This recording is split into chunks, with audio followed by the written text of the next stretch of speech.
کہ اس جوانی کے مرحلے میں جب انسان کے پاس طاقت ہے، ہر کام کو کر گزرنے کا حوصلہ ہے، ہمت ہے، لیکن اس کے بعد آدمی گمراہ ہونے کے تمام راستوں کو دیکھ کر، اسے سمجھ کر، اسے نگاہوں سے معائنہ کر کے بھی اگر اللہ والا بنتا ہے تو ایسی جوانی میں کی گئی عبادت اللہ کو زیادہ پسند ہے۔ یاد رکھیے، نوجوانوں کا کردار اس امت کے اندر وہی ہونا چاہیے جو کردار صحابہ اکرام نے بطور نوجوان امت کے لیے ادا کیا تھا۔ صحابہ نے کیا کیا؟ سب سے پہلے حق کو قبول کرنے والے صحابہ تھے جو نوجوان تھے۔ تو آج کا نوجوان بھی اگر دین کی طرف پلٹنا چاہتا ہے، سب سے پہلے حق کو قبول کرے، رب کے حق کو قبول کرے، بندوں کے حق کو قبول کرے، اپنے ذات کے مقصد کو، اپنے زندگی کے مقصد کو سمجھ جائے۔ محترم حاضرین، آج جائیے، سوشل میڈیا یہ ظاہر پرستی کا، ریاکاری کا سب سے بڑا اڈا ہے۔ سب سے زیادہ لوگ ریاکاری وہاں جا کر کرتے ہیں۔ انسان کے پاس کچھ نہیں ہوگا، کسی اور کی گاڑی کھڑی ہوگی، وہاں جا کر تصویر کھینچ کے ڈال دے گا، کسی اور کا کھانا۔ اس طرح کا جھوٹ کا بازار یہ سوشل میڈیا پر گرم ہے، اور صبح و شام ہمارے نوجوان اسے دیکھتے ہیں، سمجھتے ہیں ہم ایسا کریں گے نہیں۔ یاد رکھیے، برائی صرف یہ نہیں ہے کہ آپ برائی کو دیکھیں، برائی یہ بھی ہے کہ آپ برائی کو نگاہوں کے سامنے رکھیں۔ جب ایک غلط چیز جسے آپ روزانہ دیکھیں گے، کہیں نہ کہیں ایک وقت ایسا آئے گا کہ آپ بھی اسے ملوث ہو جائیں گے۔ وَقُلْ جَاءَ الْحَقُّ وَزَهَقَ الْبَاطِلُ إِنَّ الْبَاطِلَ كَانَ زَهُوقًا۔ ان الحمد لله نحمده ونستعينه ونستغفره ونؤمن به ونتوكل عليه ونعوذ بالله من شرور انفسنا ومن سيئات اعمالنا من يهده الله فلا مضل له ومن يضلله فلا هادي له واشهد ان لا اله الا الله وحده لا شريك له واشهد ان محمدا عبده ورسوله اما بعد فإن خير الحديث كتاب الله وخير الهدي هدي محمد صلى الله عليه وسلم وشر الأمور محدثاتها وكل محدثة بدعة وكل بدعة ضلالة وكل ضلالة في النار فأعوذ بالله من الشيطان الرجيم بسم الله الرحمن الرحيم يا أيها الناس اتقوا ربكم الذي خلقكم من نفس واحدة وخلق منها زوجها وبث منهما رجالا كثيرا ونساء واتقوا الله الذي تساءلون به والأرحام إن الله كان عليكم رقيبا يا أيها الذين آمنوا اتقوا الله حق تقاته ولا تموتن إلا وأنتم مسلمون يا أيها الذين آمنوا اتقوا الله وقولوا قولا سديدا يصلح لكم أعمالكم ويغفر لكم ذنوبكم ومن يطع الله ورسوله فقد فاز فوزا عظيما وقال الله سبحانه وتعالى إن الشيطان لكم عدوا فاتخذوه عدوا إنما يدعو حزبه ليكونوا من أصحاب السعير وقال تعالى ولا تتبعوا خطوات الشيطان إنه لكم عدو مبين۔ تمام قسم کی حمد و ثنا، بڑائی، کبریائی، تعریف و توصیف اس اللہ وحدہ لا شریک کے لیے لائق و زیبا ہے جس نے ساری کائنات کو عدم سے وجود بخشا۔ درود نازل ہو تمام انبیاء علیہم الصلاۃ والسلام پر جنہیں اللہ سبحانہ و تعالیٰ نے اپنی قوموں تک ہادی و رہبر بنا کر بھیجا، خصوصاً ہمارے اور آپ کے آخر نبی جناب محمد الرسول اللہ صلی اللہ علیہ وسلم کے ذات گرامی پر، جنہیں اللہ سبحانہ و تعالیٰ نے ایک ایسی شریعت سے نوازا جو شریعت رات کی تاریکی میں بھی دن کی طرح واضح اور روشن ہے۔ محترم حاضرین و حاضرات، خطبہ مسنونہ کے بعد میں نے آیت کریمہ پڑھی۔ اللہ سبحانہ و تعالیٰ ارشاد فرماتے ہیں ان الشیطان لکم عدوا، بے شک شیطان تمہارا دشمن ہے، فاتخذوہ عدوا، لہذا تم اسے دشمن سمجھو، اس سے دشمنی نبھاؤ۔ انما یدعو حزبہ لیکونوا من اصحاب السعیر، شیطان اپنی ذات کے ساتھ، اپنے لاؤ لشکر کے ساتھ تمہیں دعوت دیتا ہے تاکہ تم بھی اس کی طرح جہنم میں چلے جاؤ۔ ایک دوسری جگہ اللہ تعالیٰ فرماتے ہیں وَلَا تَتَّبِعُوا خُطُوَاتِ الشَّيْطَانِ، کہ شیطان کی قدم بقدم اس کی پیروی نہ کرو، اس لیے کہ وہ تمہارا کھلا ہوا دشمن ہے۔ شیطان ایک ایسا انسان کا دشمن ہے، اس کی دشمنی ابن آدم کے ساتھ کتنی پرانی ہے، ہم نے بارہا ان باتوں کے بارے میں سنا ہے۔ اللہ تعالیٰ نے اسی بات کو یاد دلاتے ہوئے کہا کما اخرج ابویکم من الجنہ، یاد کرو کہ شیطان کی دشمنی تمہارے ساتھ ایسی ہے کہ اسی نے تمہاری ماں اور باپ کو جنت سے نکالا تھا۔ رب کے تقدیر کے بعد جو وجہ آدم اور حوا علیہ السلام کی جنت سے نکلنے کی بنی تھی وہ شیطان تھا، بلکہ شیطان ابن آدم کا اتنا بڑا دشمن ہے کہ وہ نہیں دیکھتا کہ کون اس کا پیروکار ہے، کون کتاب و سنت کا پیروی کرتا ہے، کون مرد ہے، کون عورت ہے، کون جوان ہے، کوئی بوڑھا ہے، یہاں تک کہ کون ابھی اپنی ماں کے پیٹ سے نکلا ہے۔ جب ایک بچہ اپنی ماں کے پیٹ سے نکلتا ہے تو رب کائنات اسے اس قدر معصوم کہتا ہے کہ جب تک جوان نہ ہو جائے اس پر گناہ لکھے نہیں جاتے، شیطان اسے بھی نہیں بخشتا۔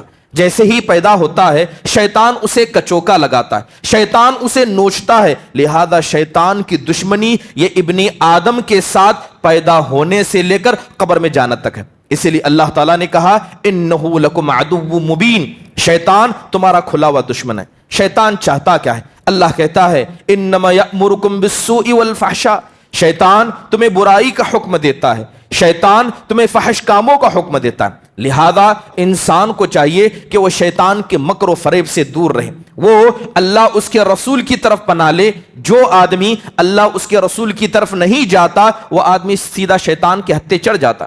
ایسا ہو نہیں سکتا کہ کوئی آدمی بیچ کا راستہ اختیار کرے کہ شیطان کی پیروی بھی کرے اور اللہ اس کے رسول صلی اللہ علیہ وسلم کے بتائے ہوئے طریقے پر بھی چلے۔ یہ دنیا آزمائش گاہ ہے، اس دنیا میں اللہ نے ہمیں بھیجا ہے آزمانے کے لیے۔ ہمیں اللہ نے کمزور پیدا کیا، ہمیں اللہ نے جاہل بنا کر پیدا کیا، اللہ نے زمین میں اتارا جس زمین میں ہم شیطان کے ساتھ رہتے ہیں، اس سے بڑھ کر ہمارا نفس ہمیں گمراہی کی طرف ابھارتا ہے۔ اتنی ساری چیزیں مل کر ایک انسان کو گناہ کی طرف لے جانے کے لیے کافی ہیں۔ اگر اس کے بعد بھی وہ آدمی اللہ تعالیٰ والا بنتا ہے تو یقیناً یہ اللہ تعالیٰ کا اس پر فضل ہے۔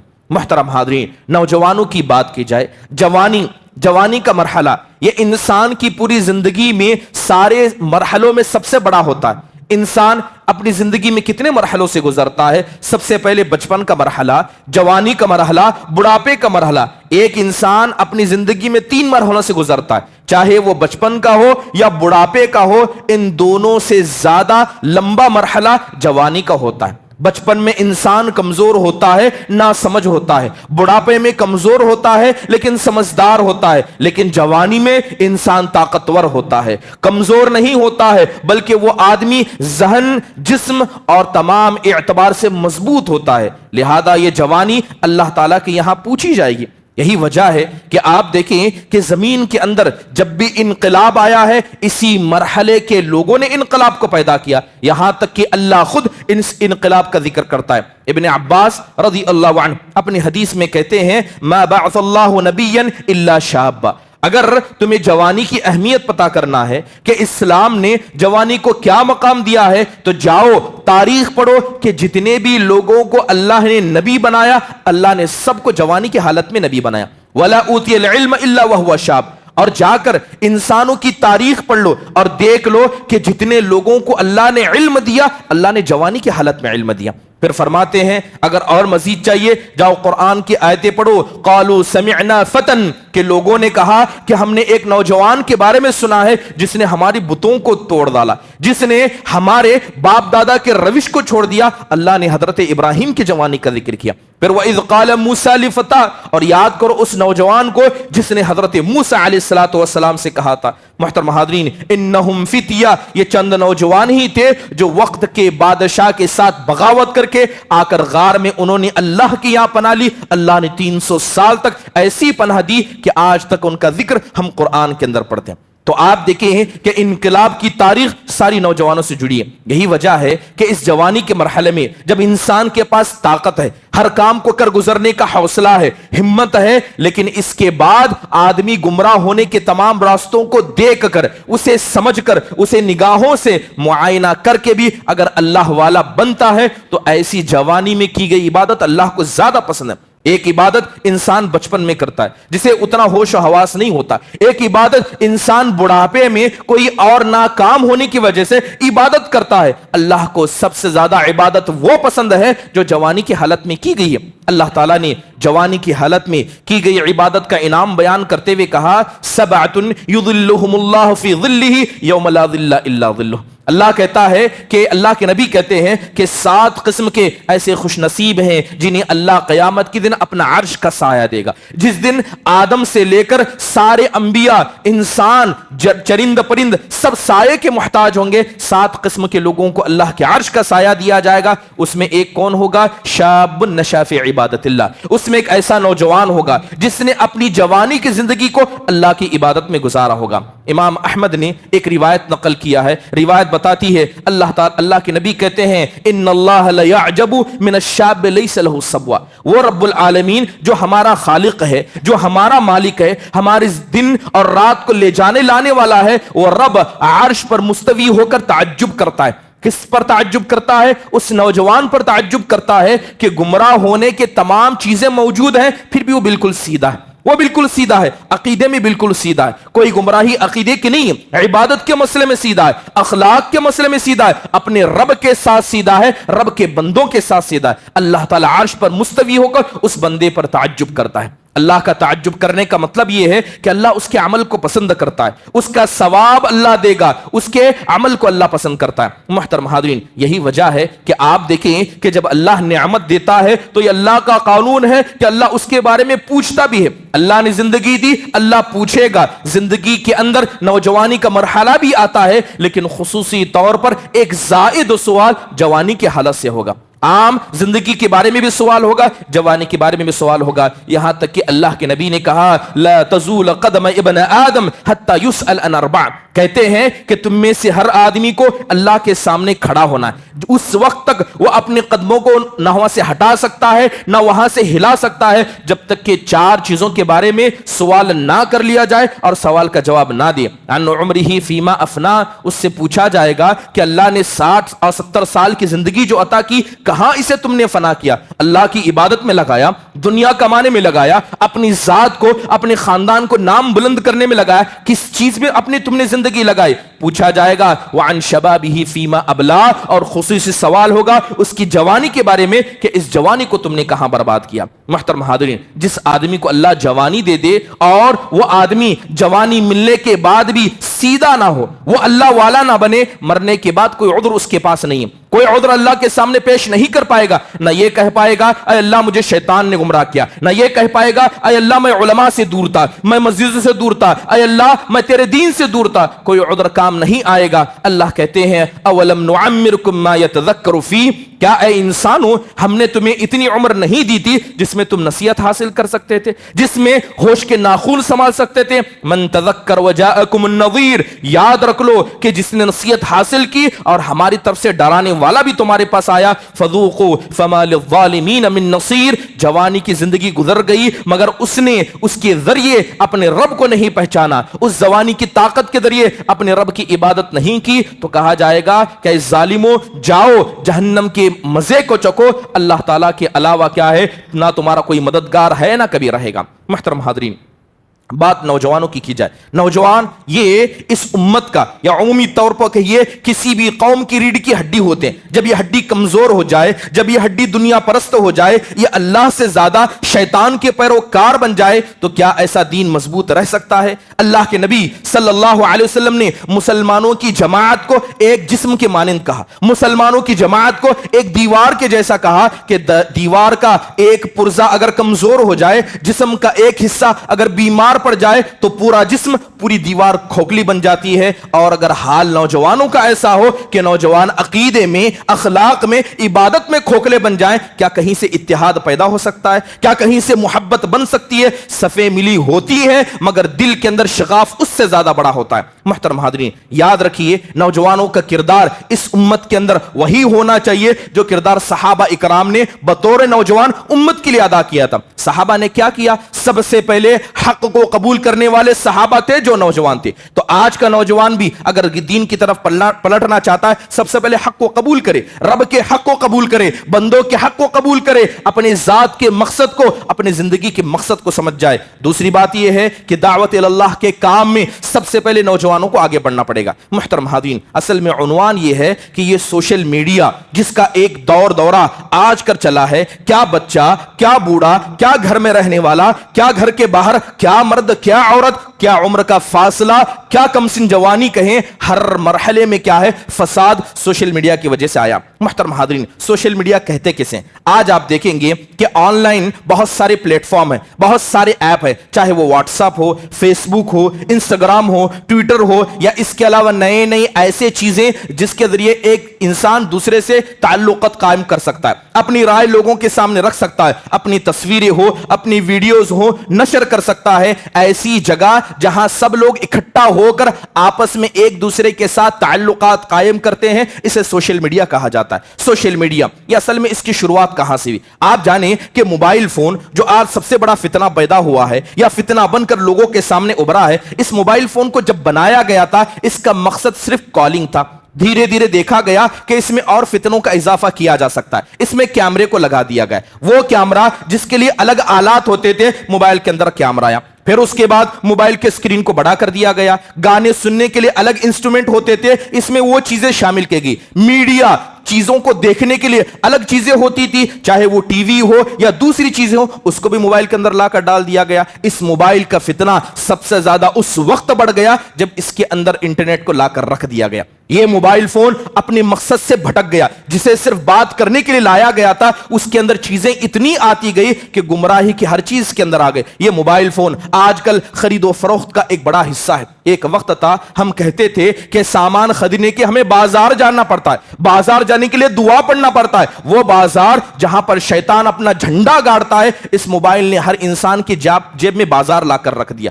گھر بیٹھے, گھر کے بازو سے ہو, دنیا کے کونے سے ہو, گھر بیٹھے ہر چیز کو وہ آرڈر کر سکتا ہے. تجارت موبائل کے اندر کر دی گئی. بہرحال موبائل کا فتنہ یہ ایک حد تک کا نہیں ہے, بلکہ دنیا کی ہر برائی کو موبائل میں لا کر میسر کر دیا گیا. جو جتنا مہنگا اتنا فساد اس کے اندر ہے, اور جو جتنا قیمتی ہے وہ اتنا ہی فساد لانے کے لائق ہے. محترم حاضرین, بات کی جائے فتنوں کی کہ کون سے ایسے فتنے ہیں جس فتنوں کی میں کیا ہے ہمارے نوجوان سوشل میڈیا کی وجہ سے گھر گئے. بنیادی طور پر چند فتنوں کا میں آپ کے سامنے ذکر کروں گا. سب سے پہلا فتنہ آپ دیکھیں کہ ان موبائل فون کی وجہ سے دو بڑے فتنے جس میں ہمارے نوجوان مبتلا ہو گئے. دو فتنے جس کی تقسیم علماء نے کی ہے. ایک ہے فتنۃ الشبہات, یعنی شبہات کا فتنہ. انسان کے پاس دین کے مسئلے میں شبہ ہے, انسان کے پاس قرآن کی آیت کے مسئلے میں شک ہے, انسان کے پاس کسی حدیث پر اعتراض ہے, انسان کے پاس بعض علماء پر اعتراض ہے, انسان کے پاس مسجد کے حوالے سے اعتراض ہے. ہر قسم کا شبہ جو دین کے مسئلے میں آئے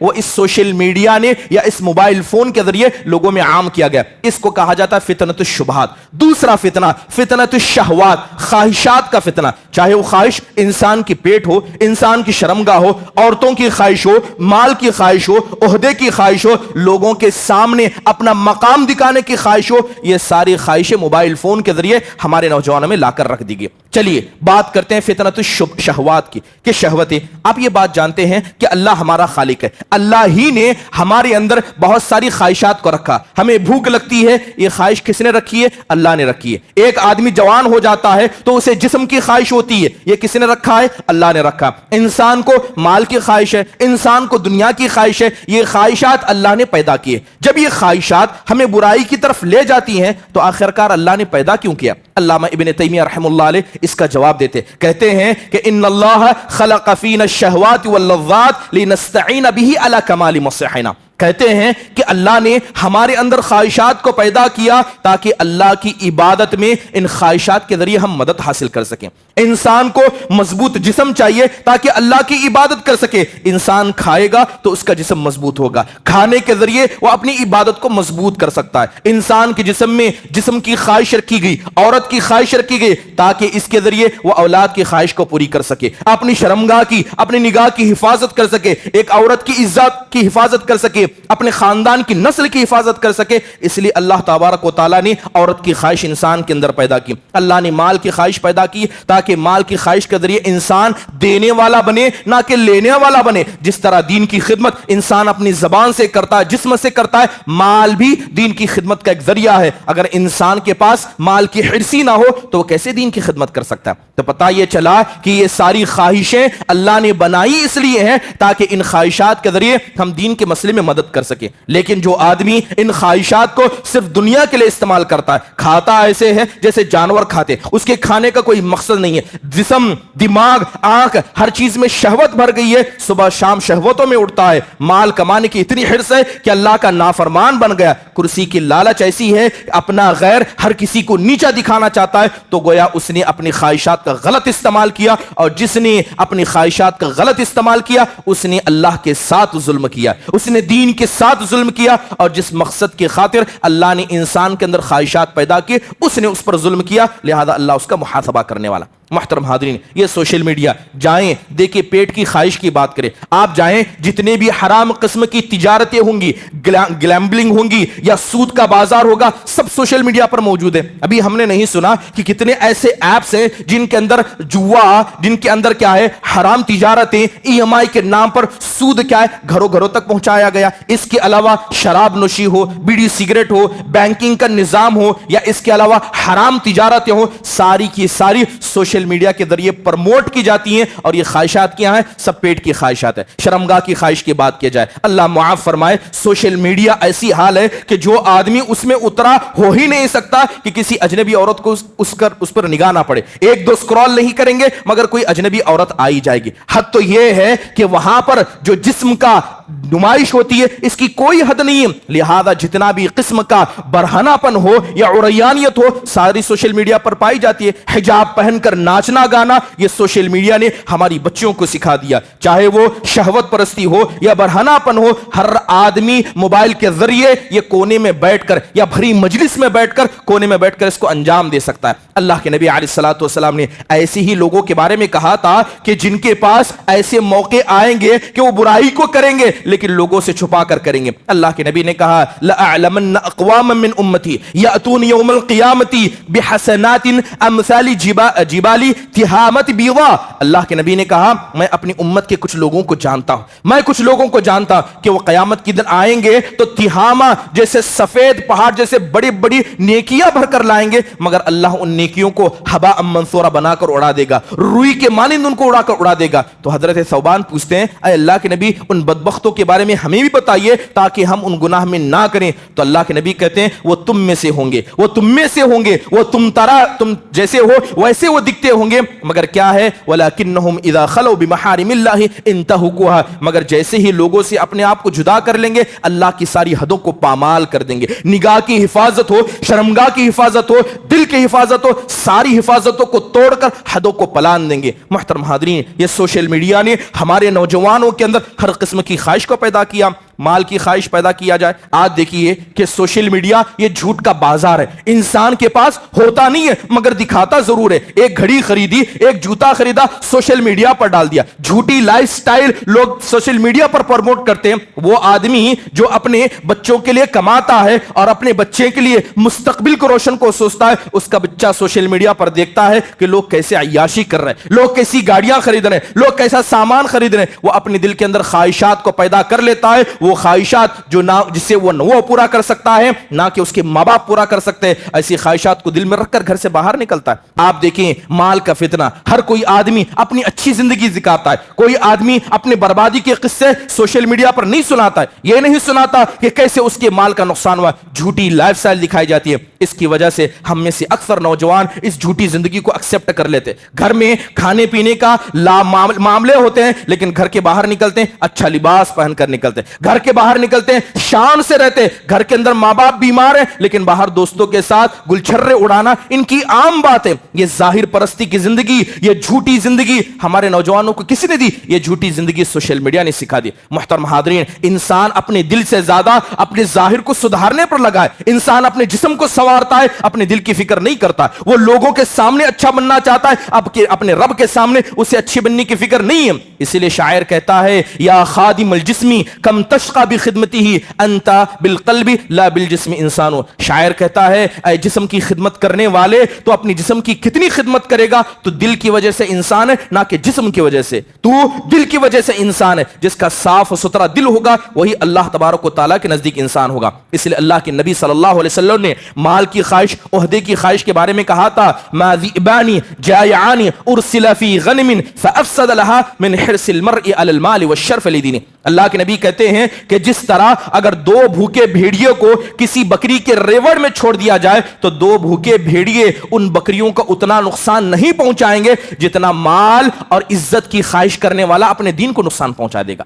صرف دین کو نقصان پہنچانے کے لیے خواہشات کافی ہیں اور سوشل میڈیا نے خواہشات کا پوری دکان لا کر ہم میں سے ہر انسان کی جیب میں ڈال کر دیا. محترم حاضرین، مال اس امت کا سب سے بڑا فتنہ ہے. یاد رکھیے، اس امت کا اللہ کا فضل کہیں یا اس امت کو فتنے میں مبتلا کہیں، اللہ تعالیٰ اس امت کو مال دے گا. پچھلی امتوں سے زیادہ یہ امت مالدار ہے، لیکن جو آدمی مال کو اپنے دل میں جگہ دے، صبح و شام مال کمائے، رب کو بھول جائے، یقیناً یہ مال کمانا اس کے لیے بربادی کا باعث ہے. فجر کا وقت تھا، حضرت ابو عبیدہ بن جراح رضی اللہ عنہ بحرین سے بہت سارا مال لے کر آئے تھے. صحابہ کی بھیڑ کو آپ نے دیکھا تو آپ نے کہا مجھے لگتا ہے کہ تمہیں پتا چل چکا ہے کہ حضرت ابو عبیدہ بحرین سے بہت سارا سامان اور مال لائے. تو صحابہ کہنے لگے ہاں اسی مال کی خواہش میں ہم یہ آئے. تو اللہ کے نبی نے کہا اب شروع وَيَسْأَمِلُّ مَا يَسُرُّكُمْ. آپ نے کہا کہ خوش ہو جاؤ، جس چیز کی خواہش لے کر آئے ہو اللہ وہ تمہیں دے گا. لیکن آپ نے نصیحت کی، آپ نے کہا واللہ ما الفخر اخشى علیکم. آپ اپنی امت سے خطاب کرتے ہیں، کہتے ہیں واللہ ما الفخر اخشى علیکم ولكن اخشى ان تبسط علیکم الدنیا كما بسطت على من كان قبلكم فتنافسوها كما تنافسوها فتهلككم كما اهلكتم. کہتے ہیں کہ میرے بھائیوں، اللہ کے نبی کہتے ہیں خدا کی قسم مجھے ڈر نہیں اس بات کا کہ اللہ تعالیٰ تم کو فقیر بنا دے گا، اللہ تعالیٰ تم کو فقیر بنا دے گا. مجھے اس بات کا ڈر نہیں ہے، ڈر تو اس بات کا ہے کہیں اللہ تعالیٰ دنیا کے دروازے تم پر نہ کھول دے جس طرح اللہ نے اس سے پہلے لوگوں پر کیا تھا، اور ویسے ہی تم دنیا میں لگ جاؤ جس طرح اس سے پہلے والے دنیا میں لوگ لگ گئے تھے، اور اللہ تم کو ویسا ہی ہلاک کر دے جس طرح اللہ نے اس سے پہلے والی امتوں کو ہلاک کیا تھا. یہ امت کھائے گی، یہ امت مالدار ہوگی. اللہ تعالیٰ کا فضل ہے کہ اللہ اس امت کو دے گا، اس لیے اس امت کا سب سے بڑا فتنہ مال قرار دیا گیا. لیکن سوشل میڈیا نے اس مال کو انسان کے دل میں لا کر رکھ دیا. ہر نوجوان صبح اٹھتا ہے، شام اٹھتا ہے، اچھی زندگی کی خواہش میں اسے دنیا یاد ہے مگر آخرت یاد نہیں. بات کرے شبہات کی، اللہ معاف فرمائے شبہات کی. شبہات ایک ایسا فتنہ ہے، آپ کو پتا ہے کہ شبہ کو شبہ کیوں کہتے ہیں؟ شبہ کو شبہ اس لیے کہتے ہیں کہ ایک سمجھدار آدمی کو بھی سمجھ میں نہیں آتا ہے کہ کیا حق ہے کیا باطل ہے. آج یہ شبہات، آج یہ فتنے ہم میں سے اکثر نوجوانوں کے پاس داخل. اتنے یہاں پر نوجوان بیٹھے، جا کر دیکھیے کتنے ایسے ہیں جو جماعت و جمعیت سے کٹ کرے، کتنے ایسے ہیں جو علماء سے کٹے، کتنے ایسے ہیں جو مسجدوں سے کٹے. مسجد یہ دین کا مرکز ہے، علماء یہ دین کو سکھانے والے ہیں، لیکن علماء سے کٹ کر، مسجدوں سے کٹ کر لوگ دعوت کا کام کرنے کے لیے نکلے. یہ کیسی بات ہوگی کہ انسان کیا ہے اپنی اصل سے کٹ جائے اور کٹ کر دعوت کا نام لے کر لوگوں میں نکلے. ایسے اکثر لوگ فتنے کا شکار ہو جاتے ہیں، شبہات کا شکار ہو جاتے ہیں. کتنے ایسے نوجوانوں کو نہیں دیکھا گیا جو کہتے ہیں کہ فلاں عالم سے مت سنو، فلاں عالم سے مت سنو، جبکہ ان کے پاس عقیدے کا بنیادی علم نہیں ہے. بڑے بڑے مسائل لا کر علماء کے سامنے رکھتے ہیں، اپنے گھر کے مسائل ان کو نہیں پتا. بڑی بڑی باتیں لوگوں میں کرتے ہیں، ان کی گھر کی عورتیں بے پردہ گھومتی ہیں. گھر کے اندر فتنہ و فساد ہے، اپنی گھر کی عورتوں کے خیال سے زیادہ امت کے لوگوں کا فکر کرتے ہیں. یہ سارے کیا ہیں؟ یہ شبہات ہیں. یہ شبہات سوشل میڈیا نے ہمارے نوجوانوں کے گلے پر لا کر رکھ دیے. محترم حاضرین، ایک انسان شبہ میں مبتلا کیوں ہوتا ہے؟ جس آدمی کے پاس علم کی کمی ہو، جس آدمی کی نیت فساد والی ہو، جس آدمی کے خواہشات اس کے سر پر ہو، ایسا ہر آدمی فتنے میں مبتلا ہوگا جسے فتنۃ الشبہات کہا جاتا ہے. محترم حاضرین، آج یہ تو فتنے عام مسلمانوں کے آپسی ہیں، اس کے علاوہ غیر کتنے فتنے ہم نہیں ڈالتے. ابھی قریب میں ہم نے سنا کہ میڈیا میں اٹھایا گیا کہ اللہ کے نبی صلی اللہ علیہ وسلم نے ایک 7 سال کی بچی سے شادی کی، اللہ کے نبی نے ایک 9 سال کی بچی کے ساتھ ولیمہ کیا. کسے اس کا حقیقت میں جواب پتا ہے؟ یاد رکھیے، دین کا علم اتنا ضروری ہے کہ اگر کوئی آدمی صرف ادنا سا شبہ اپنے دل میں ڈال لے، ہو سکتا ہے اللہ کے نبی نے غلطی کی ہوگی، فوراً وہ کافر ہو جائے گا، فوراً کافر ہو جائے گا. کیونکہ دین کے مسئلے میں ادنا شک، نبی کی ذات کے مسئلے میں ادنا شک، یہ انسان کو کافر بنا دیا جاتا ہے. محترم حاضرین، پھیلایا گیا، شبہات پھیلائے گئے. اسلام تو تلوار کی زور سے پھیلا ہے، اسلام تلوار کی زور سے پھیلا ہے. کبھی ہماری عورتوں میں شبہ پیدا کیا جاتا ہے، کہا جاتا ہے اسلام تم پر ظلم کرتا ہے، مسلمان زبردستی اپنی عورتوں کو برقع پہناتے ہیں. اسلام تو اتنا ظلم کرتا ہے کہ ایک ہی ماں سے ایک ہی باپ سے پیدا ہونے والے لڑکے کو دگنا اور لڑکی کو سنگل میراث دی جاتی ہے. اس طرح ہماری عورتوں کو گمراہ کیا جاتا ہے. جائیے اپنے گھر کی عورتوں سے پوچھئے اسلام کا یہ حکم انصاف والا یا ظلم ہے؟ اگر آپ کی عورتیں گھر میں کہیں کہ اسلام نے یہ انصاف نہیں کیا, لڑکا لڑکی کو برابر دینا چاہیے, تو سب سے پہلے اپنی عورتوں کی اصلاح کیجئے کہ وہ اللہ کے ایک حکم کا انکار کر رہی ہیں, وہ حکم جس کو اللہ نے عرش سے نازل کیا اس کا انکار کر رہی ہیں. محترم حاضرین, جائیے اسلامی تاریخ کو مسخ کرنے کی بات کی جاتی ہے. ہزاروں بدعتیں اس سوشل میڈیا کے ذریعے عام کی گئی, اور اللہ معاف فرمائے یہ دور اتنا بڑا فتنے کا ہے کہ ہر ایرا غیرہ نتو گھیرا کیا ہے علم کو پھیلانے میں لگ گیا. علم کو پھیلانے کے نام پر کتنے ایسے ہیں جو صحابہ کو گالی دیتے. جنگ جمل, جنگ صفین کا نام لے کر کوئی آدمی مرزا انجینئر علی بن جاتا ہے اور ہمارے نوجوانوں کا ایک بڑا طبقہ اس کو فالو کرنے لگتا ہے. یہ بھول جاتے ہیں کہ یہ صحابہ کی وہ ہستیاں تھی جن کے جنت کا پیغام اللہ نے دیا ہے. کوئی آدمی ان کے مسئلے میں اپنی زبان کو کھولے گا, وہ اپنے ایمان کو برباد کرے گا, وہ رب کو ناراض کرے گا. مگر ایرے غیروں کی باتوں کو سن کر ہم میں کے نوجوان کا ایک بڑا طبقہ اس سوشل میڈیا کے فتنے میں آ جاتا ہے. محترم حاضرین, قرآن کے غلط نسخے لوگوں کے سامنے لائے گئے. کوئی اٹھ کر کھڑا ہوتا ہے کہ قرآن تو صحیح ہے لیکن جہاد کی آیتیں نکال کر پھینک دی جائے, قرآن کے اندر یہ ترمیم کرنا چاہیے. کوئی تو مذاق اڑاتے ہوئے کہتا ہے کہ قرآن کو ایپل کمپنی کو دے دیا جائے, وہ اسے کاٹ پیٹ کر سیدھا کر کے مسلمانوں کے سامنے پیش کر دیں گے. ضعیف روایتیں سوشل میڈیا کے ذریعے عام کی جاتی ہے. ایک وقت تھا کہ دین کی نشر و اشاعت ہوتی, عید میلاد النبی آیا, جو آدمی جیسی بدعات میں جیسی شرک میں ہے ہر چیز کو سوشل میڈیا پر عام کرتا ہے. اللہ تبارک و تعالیٰ نے یقیناً کہا تھا وَجَعَلْنَا مِنْهُمْ أَئِمَّةً يَهْدُونَ بِأَمْرِنَا لَمَّا صَبَرُوا وَكَانُوا بِآيَاتِنَا يُوقِنُونَ, کہ جب ان لوگوں نے صبر کیا اور اللہ کی آیتوں پر یقین رکھتے تھے تو اللہ تعالیٰ اس یقین اور اسی طرح اللہ تبارک و تعالیٰ پر صبر کرنے کی وجہ سے اللہ فتنۃ الشبہات اور فتنۃ الشہوات سے بچا لیتا. اللہ معاف فرمائے, ہم میں سے اکثر نوجوان تکفیری مزاج کے ہو گئے, یہ کافر ہے, وہ مشرک ہے, یہ کافر ہے. بلکہ حد تو یہ ہے کہ لوگوں نے اپنی جماعتیں بنا کر رکھی ہیں, نکڑ پر جا کر بیٹھتے ہیں, علماء سے کوئی تعلق نہیں, مسجدوں سے کوئی تعلق نہیں, لیکن خود سے دین سیکھنے نکلے, خود سے دین سیکھنے نکلے. یاد رکھیے اسلام نے جو تعلیم کا نظام بنایا وہ استاد کے ذریعے سے, اللہ کے نبی کو جبرائیل علیہ الصلوۃ والسلام کے ذریعے سکھایا گیا, صحابہ کو اللہ کے نبی کے ذریعے سکھایا گیا. یہ دین اساتذہ سے پھیلا ہے. اگر کوئی آدمی سمجھے گا کہ میں کتابیں پڑھ کر دین حاصل کر لوں گا, قریب ہے کہ گمراہی کے دروازے پر چلا جائے. اور آج معاشرے کے اندر نوجوانوں کا ایک بڑا طبقہ علماء سے کٹ کر وہ علماء جو دین سکھاتے ہیں ان سے چھوڑ کر دین سیکھنے کے لیے تیار ہے. یعنی انسان ڈاکٹر کے پاس نہ جائے لیکن خود سے ڈاکٹری سیکھنے کی کوشش کرے. اسے نیم حکیم کہا جاتا ہے, لیکن دین کے مسئلے میں اس کو گمراہ کہا جاتا ہے, دین کے مسئلے میں گمراہ کہا جاتا ہے. محترم حاضرین, آج خیر اور شر کا ترازو سوشل میڈیا کے ذریعے بدل دیا گیا. ہم میں اچھا کون ہے؟ جو اچھا لباس پہنتا ہے, جو اچھی گاڑی رکھتا ہے, وہ لوگوں کے نزدیک اچھا ہے. وہ آدمی جو متقی پرہیزگار ہے, جو اپنی بچیوں کی تعلیم پر زور دیتا ہے, کماتا کھاتا نہیں ہے, لوگ اسے حقیر سمجھنے لگتے ہیں. یہ غلط معیار یہ سوشل میڈیا نے لا کر ہمارے سامنے فٹ کر دیا. اس کے علاوہ سوشل میڈیا کا ایک بڑا فتنہ جو سوشل میڈیا پر عام دیکھتے ہیں, علماء سے دوری کا ہے. آج لوگ کہتے ہیں کہ ہندوستان کے اندر علماء نہیں ہیں. آپ کا علم حاصل کرنا ہے تو سعودی عرب کے علماء کے پاس ہی علم حاصل کرنا پڑے گا. علماء سے دور کرنے کے لیے باقاعدہ پروپیگنڈے چلائے جاتے ہیں, اور کچھ نوجوان تو ایسے ہیں جو آپس میں مجموعے گروپ بنا کر آپس میں ایک دوسرے کو دین نشر کر رہے ہیں. علماء سے کوئی تعلق نہیں ہے, مسجدوں سے کوئی تعلق نہیں ہے, جماعت و جمعیت سے کوئی تعلق نہیں ہے, لیکن علم کا جذبہ ایسا ہے کہ خود سے سیکھ کر کے آئے, خود سے فتوے کرتے ہیں. ایسے اکثر لوگوں کو دیکھا گیا کہ وہ دین سے نکل گئے. کوئی جا کر انجینئر مرزا علی کے پاس بیٹھ گیا, کوئی جا کر ڈاکٹر اسرار احمد جیسے کہ شاگرد بن گئے. اور ایسے لوگ جو کفر کو اور شرک کو لوگوں میں عام کرتے ہیں, علماء سے دوری کا نتیجہ یہ ہوتا ہے کہ ایسے لوگوں کے ہتھے جا کر وہ چڑھ جاتے ہیں. محترم حاضرین, سوشل میڈیا کا ایک بڑا فتنہ اسلامی ثقافت کو ختم کرنے کا. اللہ کے نبی علیہ الصلوۃ والسلام جب مدینہ پہنچے تھے, آپ نے مسلمانوں کی ایک ثقافت بنائی, مسلمانوں کا کلچر بنایا کہ دور سے دیکھا تو سمجھ میں آئے کہ یہ مسلمان ہے. لیکن سوشل میڈیا نے ہمارے لباس کو بدل کر رکھ دیا, سوشل میڈیا نے ہمارے پہناوے کو بدل کر رکھ دیا, ہماری زندگی کو بدل کر رکھ دیا. آج انسان ویسے جینا چاہتا ہے جیسے لوگ چاہتے ہیں کہ اس کو دیکھے, ویسے نہیں جیسے چاہتے ہیں کہ اسلام اسے دیکھے. آج جمعہ کا دن ہے, آپ بتائیے کہ سب سے پیارا لباس کون سا ہے؟ سفید لباس سب سے پیارا لباس ہے. کتنے لوگوں نے سفید لباس پہنا ہے؟ اسلام کیا ہے؟ حکم دیتا ہے کہ انسان مسجد کو آئے تو تمام آداب کا خیال کرے. مسلمانوں کا ایک اپنا لباس ہے, مسلمانوں کا ایک اپنا لباس ہے. جمعہ کے دن اپنا لباس پہن کر آنا چاہیے. یہ مسجد ہے, اللہ کا گھر ہے, یہاں جتنی ہو اتنی زینت اختیار کر کے آنی چاہیے. یہ ٹوپی یہ زینت ہے, یہ ٹوپی یہ زینت کا حصہ ہے. آج دیکھیے اکثر سر ننگے نظر آئیں گے کیونکہ انہیں سر پر ٹوپی پہننے سے پریشانی ہے. کہتے ہیں کہ ٹوپی پہننا واجب ہے. واجب نہیں لیکن زینت کو تو حصہ ہے. آج سوشل میڈیا کا اثر ایسا ہوا, ایک وقت تھا کہ داڑیاں اور ٹوپیاں دیکھ کر حکم لگایا جاتا تھا کہ یہ مسلمان ہے. آج مسلمانوں کی حالت ایسی ہے, مغربی ثقافت سے ایسے مل گئے ہیں کہ داڑھی دیکھ کر بھی طے کرنا مشکل ہے کہ مسلمان ہے کہ نہیں مسلمان ہے. امام بخاری رحمہ اللہ کے زمانے میں اس آدمی کو